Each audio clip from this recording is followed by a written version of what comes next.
Hey guys, Fox here, and I have another Game Gods video here. My local game store called Doc's Video Games had a huge buy two get one free sale on all of their games, so I went a little ape shit and bought quite a few things. I had to try to do some self-control, try to keep my limit and not spend way too much money than I need to. But let's go ahead and get started here. First game I picked up was on the Nintendo DS, and that is Spectral Force Genesis. This is from Ignition, and the art style, if it may look familiar to you, that's because it is the same guys, I believe, who made the Argus War series, which has very good art. This is like a little strategy RPG, War Sim, RTS, RPG, all in one, they say. I've heard some great things about it. I've heard there's some problems with it, but I think it might be fun. I'm hoping it's probably maybe a little bit like a cross between, Warcraft, your typical JRPG, your tactical RPG, maybe like Dragon Force or something like that. I hope so. If any of you guys played this, let me know how it is. Next up was on the Dreamcast for a pretty damn good price. I'm happy with it. So that is Power Stone. Yeah, I don't own this on the Dreamcast. Been wanting to build up my Dreamcast collection a little bit, but I'm very picky on the games that I want. This is one of them. It's a four-person battle arena type game, isometric battles. It's a lot of fun. It's four people like Smash and all that stuff. You get power-ups where you can kill all the other players. It's a ton of fun. I'm sure a lot of you played it, so I don't really need to explain it any further. Up next is something I'm surprised I don't have. I used to have this, but I didn't really like the game much at all when I first bought it because I was just shocked that it's nothing like the original game, and that's Chrono Cross. I didn't like the system, the battle system. I didn't like the story. I didn't like where things were going when I first bought this game back in, I think this came out in 2000, 2001, something like that. It was later in the life of the PlayStation. But now that I've, grown, I think this is a good game to revisit, and I probably will like it a lot more. One thing for sure is that I know I love the soundtrack in this game. It is probably one of the best soundtracks I have heard in most video games. It is absolutely beautiful. So yeah, Black Label Chrono Cross. Up next, something I pre-ordered. I wasn't going to do an unboxing because I think Nostalgic Dan did a pretty good one. He usually does for these NES Collector's Edition box sets. But I picked up The Witch and the Hundred Knight Premium Edition. There wasn't much more for the over the standard edition to just get a nice hardbound book. Let's one hand this sucker here. There we go. So for an extra, I think $15, this is $75. You got, here's the game. By the way, I love the artwork for this game. I've heard mediocre things about the gameplay. Some people don't really like it, but they want to try to get through, see if it gets any better. But I'll probably be playing it later because I'm going to be going on a long trip here soon. So I'm planning on bringing all my backlog of PS3 games that I have tons of. Just play through a lot of those. Also came with a really nice hardbound mini art book. It's not very long, but the artwork in it is very nice. Like I said before, I love the art style for this game. A few pictures here. But yeah, and of course, something I always like to have are soundtracks, and this is quite the lengthy soundtrack too. It comes in around 22 tracks.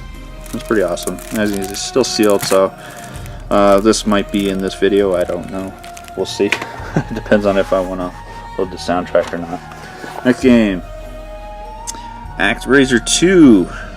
I've heard many things. A lot of people are saying, hey, if you enjoy shooters or shoot 'em ups, shmups, whatever the hell you want to call them, you should try the ActRaiser games. I just happened to see that they had ActRaiser 2, so I went ahead and picked it up. I don't have one, of course. I'm very bad at shoot 'em ups, but I also really enjoy them, so I'm looking forward to giving this a good playthrough. Next game is something that's not that great of a game, but it's more nostalgic, if anything, because I had this game when I was a kid, and I really enjoyed it, and I'm looking forward to just diving back into it again, and that's Pitfall: The Mayan Adventure. I thought the game looked really good back in the day, and it was just a lot of good, fun, exploring style game. Kind of, I don't know, I don't remember it that well, but it might be kind of Metroidvania-esque, but I could be wrong, so don't hold me to that, guys. Next up is probably one of my favorite puzzle games. It's pretty difficult as well, but I enjoy it a lot, and this game is in perfect condition. Granted, it's not worth a whole lot. But Dr. Robotnik's Mean Bean Machine in a damn near mint clamshell case.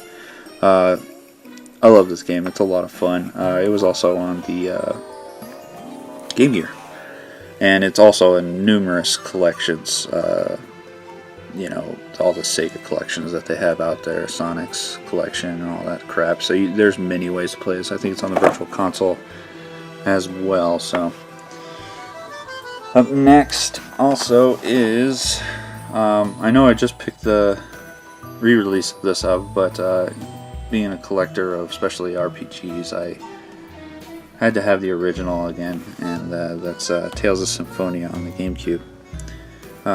I never got to beat this game. I think I explained that in my Tales of Symphonia Chronicles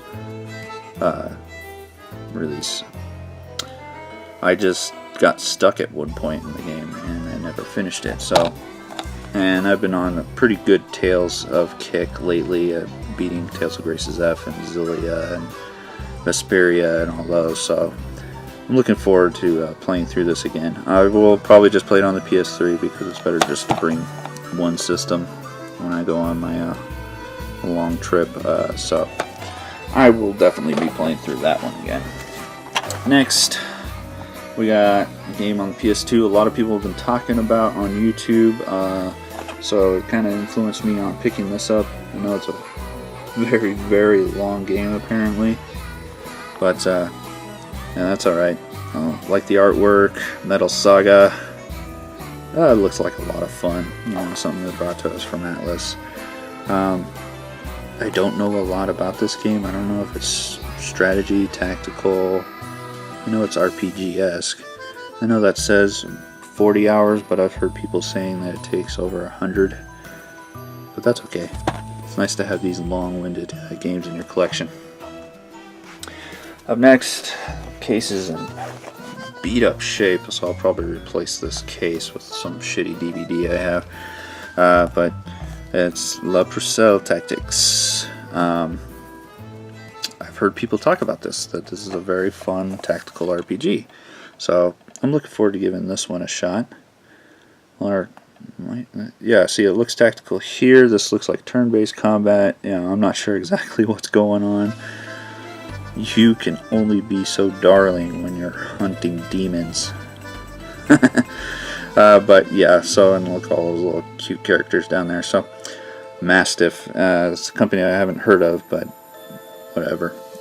Heard good things, you know, and for a cheap price, I'll definitely give it a shot. Odds are that game was free anyway with my buy two, get one.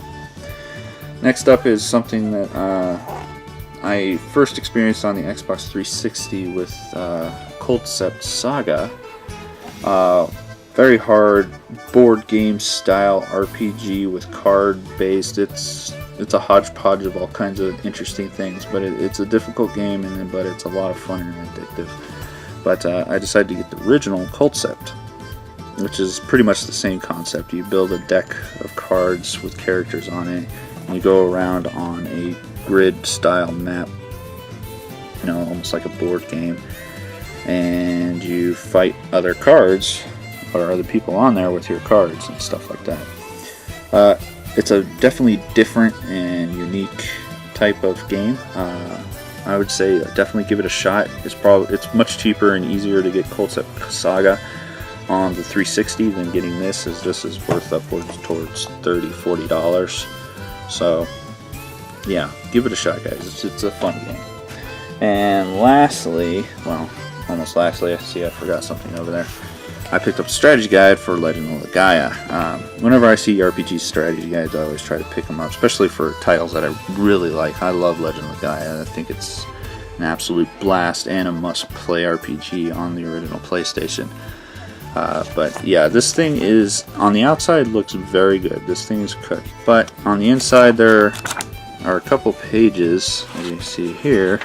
I don't know what the hell happened, but some shit's torn out of it, which sucks. But luckily, most of the book is intact in pretty good condition. But there's a couple pages like this, like some kid had to play tug of war with his fucking dog or something. I don't know. But whatever. I didn't. It was a pretty good price. A little loose page in there. So it's deceiving that the cover looks in good condition, but the insides are in fair to subpar condition. But all the pages are there except for the bitten out pieces. But I love this RPG, so I'm glad to have this with the collection. And lastly, of course, something that came with the Witch and the 100 Night collector's edition when you ordered it online is this mini chibi style character of Natalia from the game. Yeah, it's kind of cool. Hat's a little loose, I mean, it just sits on there. But I always take free games there, or free figures, especially when it comes with collector's editions and stuff. I like to add them to the game room. But yeah, it's nice. It's a cool, nice little added bonus to pre-ordering. NIS America is pretty good about their collector's editions and giving you some good stuff. So yeah, there we go, guys. A lot of stuff I picked up. Thanks to the sale at Doc's Video Games.